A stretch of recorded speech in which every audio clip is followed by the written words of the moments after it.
Prophet, the last messenger of God, the seal of prophethood, our most beloved Rasul, Muhammad Mustafa sallallahu alayhi wa alihi wa sallam, has been quoted to have said a very famous tradition, إِنَّ الْحُسَيْنَ مِصْبَاحُ الْهُدَى وَسَفِينَةُ النَّجَاةِ. Verily, indeed, surely, without doubt, Hussein is the light of guidance and the arm of salvation. MashaAllah, we can see the people of Nottingham have travelled from far and wide. And not only the people of Nottingham, but people throughout the world have been travelling far and wide since 1400 years ago to come and to commemorate the Azhar of Sayyid al-Shuhada of Aba Abdullah al-Hussein. This proves that the dhikr, that the word of Aba Abdullah al-Hussein was alive not only 1400 years ago, no, is still alive in the hearts of believers, and inshaAllah will remain alive till eternity, till the day of judgment and beyond, which is why the Holy Prophet has been quoted to have said, surely, subhanAllah, surely there exists within the hearts of believers, with respect to the martyrdom of Hussein, a heat that never subsides, a heat that never diminishes, a love for Imam Hussein alayhi salam that is never extinguished. Tonight, indeed, we are very fortunate, we are very lucky to have been sitting here and commemorating the Azhar of Sayyid al-Shuhada, Imam Hussein alayhi salam. However, if we are to sit here, one thing is vital, one thing is very important, and that is that we must diagnose ourselves. We must ask ourselves, we must pose this question to ourselves, that why are we here for? What are we going to gain from these commemorations? What are we going to gain from these Azadari? Because the commemoration of Aba Abdullah al-Hussein is the main theme of Muharram, is the main theme of Muharram. It is important, it is to the utmost vital importance that when we come to the Azhar of Hussein alayhi salam, we come with a mindset that in this Azhar, I'm going to gain the ma'rifat of Hussein. I'm going to learn about Imam Hussein. I'm going to learn about the Ahlulbayt with ma'rifah, with recognition and with knowledge. And through these commemoration, I should change myself. Our 8th Imam Ali bin Musa al-Ridha salawatullahi wa salamu alayhi has been quoted to have said, with the advent of Muharram, my father, Imam Qadim alayhi salam, would never be seen laughing. Gloom and sadness would overcome him for the first 10 days of the month. And when the last day of the month, when the 10th day of the month of Muharram would dawn, it would be a day full of grief, tragedy and weeping for him. Brothers, sisters, let us now decide to make this first step of bringing change in our life. Let us first decide that in this month of Muharram, that in these holy sacred nights, while commemorating the Azhar of Imam Hussein alayhi salam, let us decide to never express any amusement, any kind of enjoyment for these nights. Because these nights are more than just the nights in which our sins will be washed away through shedding tears for Aba Abdullah al-Hussein. And be certain that every person who has the khulus, who has the sincerity by Allah, his sins will be washed away. But no, this night is more. This night is an opportunity for us to reflect upon our personal relationship with the Ahlulbayt alayhi salam. These are the nights in which we have to ask ourselves that how am I with the Ahlulbayt? What is my relationship with the Ahlulbayt? And how are the Ahlulbayt with me? What is the relationship of the Ahlulbayt with me? Now, crying for Aba Abdullah al-Hussein, we have gathered here to commemorate, to do the Azadari of Aba Abdullah al-Hussein. And verily, truly, this Azar carries great significance. Shedding every single drop of tear carries with it great importance. However, did you know that whilst we shed tear, every single tear, we are doing a favor on Imam Ali alayhi salam?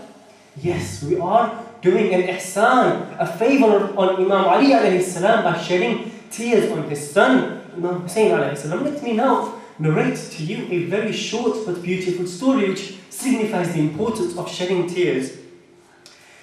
There is a town in Iraq called Musayyib, not very far away from Najaf Ashraf.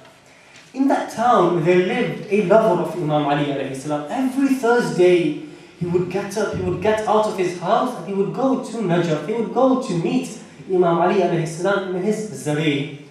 However, his neighbor was in hate. He would hate Imam Ali alayhi salam. Every time the person would leave to go to Najaf, his neighbor would start taunting him. He would say that you are going to Ali, who is Ali, and he would feel very bad. He would cry sometimes, however, he would control his anger and he would ignore him.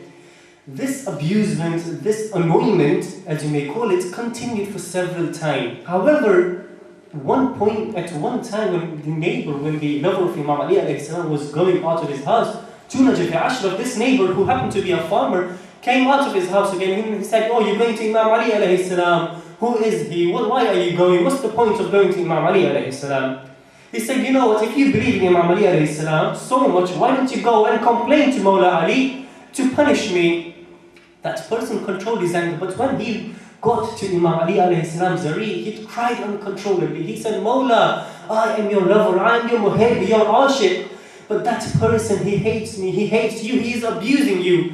Please punish him." On the same night when he was sleeping, Imam Ali alayhi salam came into his dream. Again, the person asked, "Oh Mawla, punish him, please, he abuses you."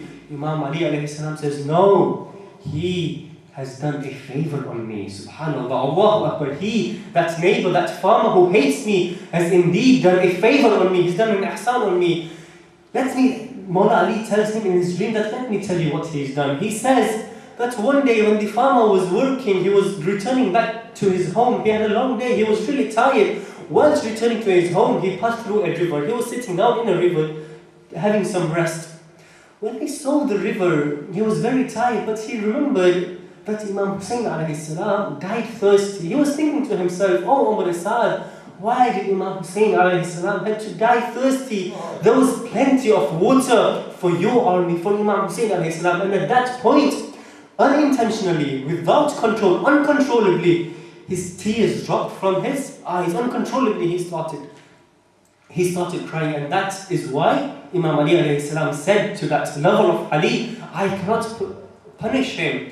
The next day when he goes towards the farmer again starts with his taunts, starts with his abuse. "Oh lover of Imam Ali alayhi salam, did you go to your Mawla? Did you ask for punishment?" And then the lover says, Yes, I did go to Imam Ali alayhi salam. I did ask him to punish you, but he will not punish you because you have done an ihsan on him."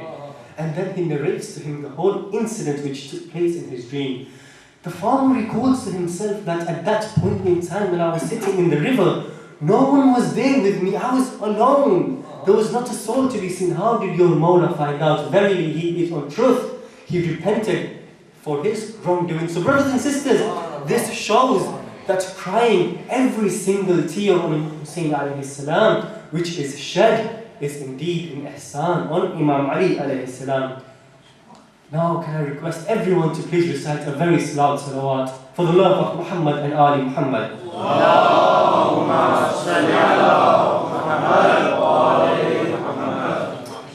It is indeed an honor, indeed a privilege to be amongst you once again after such a long time, and inshallah I shall be at your service for the next 5 nights.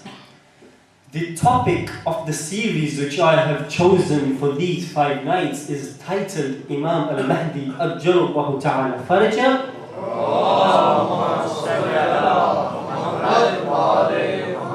And are we ready for him? It's a very hard question, inshallah. We will try to dissect this topic and go into different discussions. So are we ready for Imam Mahdi? That's our main title.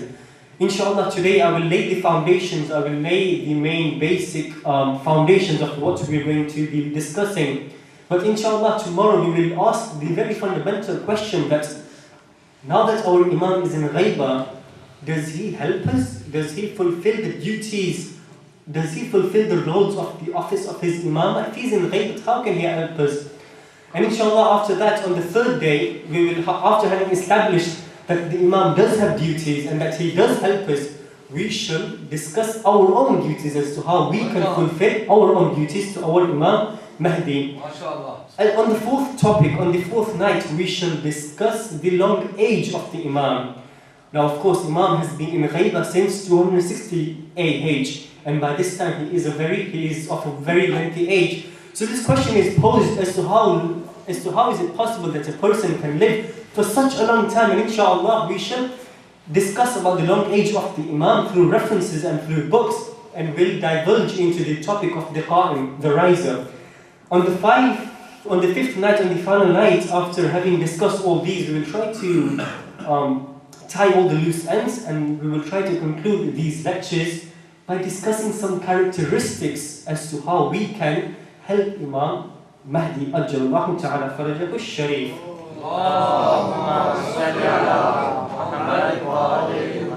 There's a very famous hadith of the Holy Prophet which I'm sure every youth, every child, every elder here knows. And it goes something like this: Man mata walam ya'rif imam zamanihi mata mitatan jahiliya. What does this mean?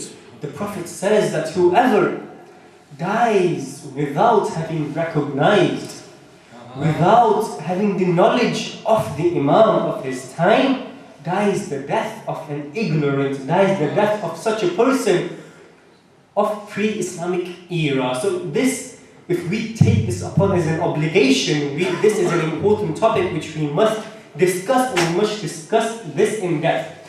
However, let's now concentrate on the word ya'rif. The Prophet said walam ya'rif. He didn't say walam ya'lim. The Prophet here said whoever dies without having the ma'rifah of the Imam of his time. He didn't use the word knowledge. Ma'rifah is different to knowledge. Ma'rifah, because knowledge, everyone has knowledge. If you type in Google, the computer has knowledge. It can give you the facts and figures. If you go to any non-Muslim, the concept of Messiahism is not a concept which is only confined to Shia Islam, but it is a concept which everyone includes, but everyone has the knowledge. Even the Kafirs have knowledge of the Holy Prophet, but having ma'rifah is completely different.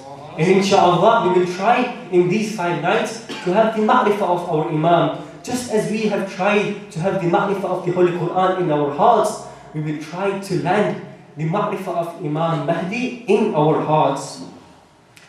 And as a way of introduction, let's now discuss a few quick facts about Imam Mahdi. Imam Mahdi was a son to our 11th Imam, Imam Hassan al-Askari alayhi salam, and to Lady Narjis Khatun. He was born in secret in the year 255 AH, Sha'ban 15th, in Samarra.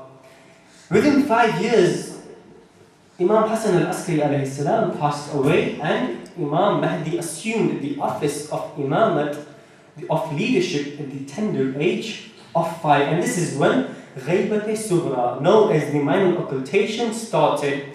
And the minor occultation lasted for 69 years, up until 329 AH. In this Ghaibat-e-Sughra, famously known as the minor occultation, there were 4 main representatives of the Imam. Very, very important, very, very influential personality for whom the Imam had kept their trust upon. Who were those? First one was Uthman bin Sa'id al-Amri. Second, Muhammad bin Uthman al-Sa'id al-Amri. Third one, Hussein bin Ruh al-Nawbakhti. And finally, Ali bin Muhammad al-Samri. These 4 names are very important. These 4 names are names which should be memorized for us.